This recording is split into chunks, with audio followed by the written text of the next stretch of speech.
1593 December മാസം 18-ാം തീയതി അദ്ദേഹം ഒരു പുരോഹിതനായി തീർന്നു.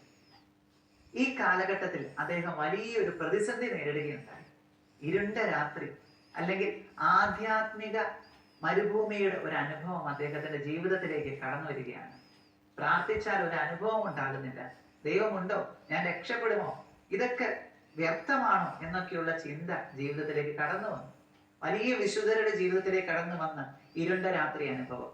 വിശുദ്ധ യോഹന്നാൻ ക്രൂസ് പുണ്യാളൻ പറഞ്ഞു വെക്കുന്ന കർമ്മലമരയേറ്റ ഇരുണ്ട രാത്രി എന്ന മനോഹരമായ പുസ്തകത്തിൽ ഈ ഇരുണ്ട രാത്രി അനുഭവത്തെ കുറിച്ച് പറഞ്ഞു വെക്കുന്നുണ്ട്.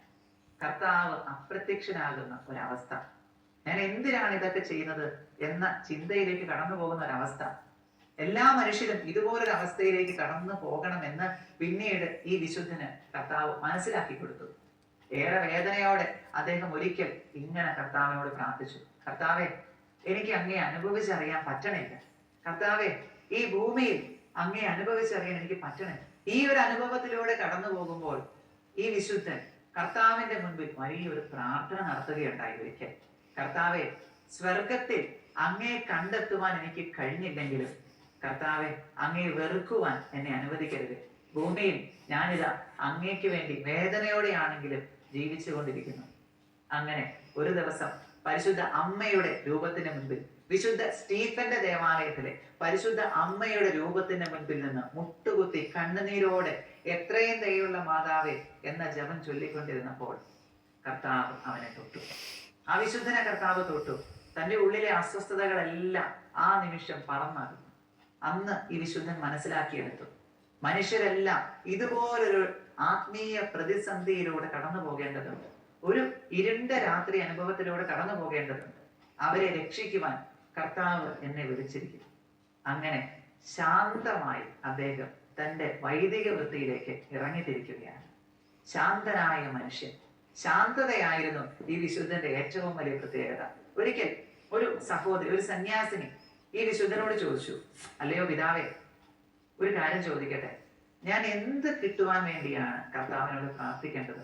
കുഞ്ഞെ, ഒരു കാര്യം മാത്രം, എളിമ എന്ന പുണ്യത്തിൽ വളരാൻ. എളിമയ്ക്ക് വേണ്ടി നീ പ്രാർത്ഥിക്കുക. എളിമയുള്ളിടത്ത് എല്ലാം ഉണ്ട്. എളിമ എന്ന പുണ്യം വിശുദ്ധ അമ്മ ത്രേസ്യ പുണ്യവതി പറഞ്ഞു വെക്കുന്നുണ്ട്. The Queen of all virtues. എല്ലാ പുണ്യങ്ങളുടെയും രാജ്ഞിയാണ് എളിമ.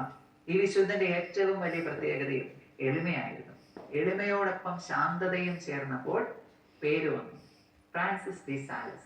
ഇന്ന് ഈ വിശുദ്ധനെ കുറിച്ച് ആരോർക്കുമ്പോഴും ജീവചരിത്രം ആര് പരിശോധിക്കുമ്പോഴും ആദ്യം കടന്നു വരുന്ന രണ്ട് വാക്കുകൾ ശാന്തത, എളിമ. ഇതുകൊണ്ടാണ് അദ്ദേഹം തന്റെ വിശുദ്ധി പണിതുയർത്തിയത്. പ്രിയപ്പെട്ടവരെ, വിശുദ്ധ ഫ്രാൻസിസ് ഡി സാലസിന്റെ ജീവിതത്തിലൂടെ കടന്നു പോകുമ്പോൾ ഈ രണ്ട് പുണ്യങ്ങളുടെ പ്രസക്തി എത്ര മാത്രമാണെന്ന് നമുക്ക് മനസ്സിലാക്കിയെടുക്കാം. നമുക്കറിയാം, 16-ാം നൂറ്റാണ്ടാണ്. പ്രൊട്ടസ്റ്റന്റ് വിപ്ലവം കൊടുമ്പിരി കൊണ്ടിരുന്ന കാലഘട്ടം. കാൽവിനിസ്റ്റുകളും ലൂതറനിസ്റ്റുകളും എല്ലാം കത്തോലിക്ക സഭയ്ക്ക് എതിരായിട്ട് പല പല വാഗ്വാദങ്ങളും ഉന്നയിച്ചിരുന്ന കാലഘട്ടമാണ്. അന്ന് കത്തോലിക്കരും പ്രൊട്ടസ്റ്റന്റുകാരും തമ്മിൽ വലിയ വാക്കുതർക്കങ്ങൾ ഉണ്ടായി. അത് കയ്യേറ്റങ്ങളിലേക്ക് പോലും കടന്നു പോകാനിടയായി. അങ്ങനെ ഇരിക്കെ ജനീവ എന്ന് പറയുന്ന രൂപതയിലേക്ക് മിഷണറിമാരെ ആവശ്യമുണ്ട് എന്നൊരു കത്ത് ലഭിക്കുകയുണ്ടായി. അങ്ങനെ ഇരിക്കെ പലരെയും അവിടേക്ക് അയച്ചു. എന്നാൽ ജനം അവരെയൊക്കെ കല്ലെറിഞ്ഞു, കയ്യേറ്റം ചെയ്തു മടക്കി അയച്ചു. മെത്രാൻ ചോദിച്ചു, ആരാണ് ഇനി ആരെയാണ് അയക്കുക? ആരാണ് സന്നദ്ധനാവുക? അങ്ങനെ ഇദ്ദേഹം ഫ്രാൻസിസ് ഡി സാലസ് എഴുന്നേറ്റ് നിന്ന്, അങ്ങേക്ക് യോജിച്ചത് എന്ന് തോന്നുമെങ്കിൽ ഞാൻ പോകാം. എന്തും സംഭവിക്കാം, എന്തും പറ്റിപ്പോകാം. കാരണം അവർ ആക്രമിക്കാൻ പോലും തയ്യാറായിരിക്കുകയാണ്. അങ്ങനെ മെത്രാന്റെ അനുമതിയോടുകൂടെ അങ്ങോട്ടേക്ക് പോകാൻ ഈ വിശുദ്ധൻ തയ്യാറായി. എന്നാൽ അപ്പൻ ജീവിച്ചിരിപ്പുണ്ടായിരുന്നു. അപ്പൻ പെട്ടെന്ന് തന്നെ മെത്രാനെ വിളിച്ചു പറഞ്ഞു, ഞാൻ എന്റെ പുത്രനെ ഏറെ വേദനയോടെയാണ് അങ്ങേ ഭരമേൽപ്പിച്ചത്. അവൻ കുമ്പസാരക്കാരനായി ഇരുന്നു കൊള്ളൂ എന്നാ ഞാൻ കരുതിയത്. അവനെ രക്തസാക്ഷിയാക്കാനല്ല ഞാൻ അയച്ചത്. അങ്ങനെ ഈ പിതാവിന്റെ വേദന കേട്ട് മെത്രാൻ ഇദ്ദേഹത്തെ തിരിച്ചു വിളിച്ചു. എന്നാൽ ഈ വിശുദ്ധൻ പ്രതികരിച്ചത് ഇപ്രകാരമായിരുന്നു. കർത്താവ് പറഞ്ഞിട്ടുണ്ട്, കലപ്പയിൽ കൈവച്ചതിന് ശേഷം തിരികെ നോക്കുന്നവൻ എനിക്ക് യോഗ്യനല്ല. വിശുദ്ധ മത്തായിയുടെ സുവിശേഷം 16-ാം അധ്യായം 24-ാം തിരുവചനം.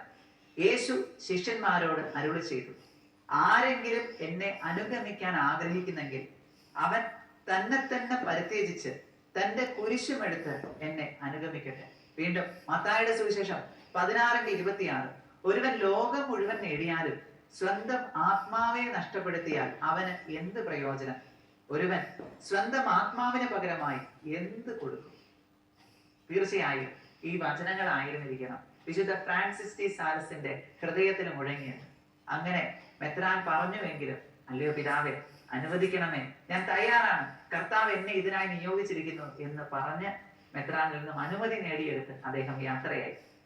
ഒടുവിൽ പിന്നീട് പിൽക്കാലത്ത് സ്വന്തം പിതാവിന് മനസ്സിലായി ആ തീരുമാനം ശരിയായിരുന്നുവെന്ന്. അങ്ങനെ അദ്ദേഹം ജനീവയിലേക്ക് യാത്ര തിരിച്ചു. അവിടെ എത്തിയപ്പോൾ വലിയ പ്രതിസന്ധിയാണ് അദ്ദേഹത്തെ അവിടെ കാത്തിരുന്നത്. കാൽവിനിസ്റ്റുകളും കത്തോലിക്കരും തമ്മിൽ വലിയ വാഗ്വാദങ്ങൾ നടക്കുന്ന സമയം അവിടേക്ക് ശാന്തതയുടെ ഒരു ദൂതനായി ഈ പുണ്യപിതാവ് കടന്നു ചെന്നു. ഒരു സാധാ പുരോഹിതനായി, എന്നാൽ എല്ലാവരോടും ശാന്തമായി സ്നേഹത്തോടെ ഇദ്ദേഹം സംസാരിച്ചു കൊണ്ടിരുന്നു. ഒരിക്കൽ അദ്ദേഹം ഇപ്രകാരം പറഞ്ഞു വെച്ചു: ദൈവം സ്നേഹമാണ്, പിതാവായ ദൈവം കാരുണ്യവാനായ പിതാവാണ്, പുത്രനായ ദൈവം കുഞ്ഞാടാണ്, പരിശുദ്ധാത്മാവായ ദൈവം പ്രാവാണ്, അതായത് ശാന്തത. ഈ വിശുദ്ധന്റെ ഈ ഒരു വചനം, ഈ ഒരു ബോധ്യം നമുക്ക് ഒന്ന് ഏറ്റുപറയാം.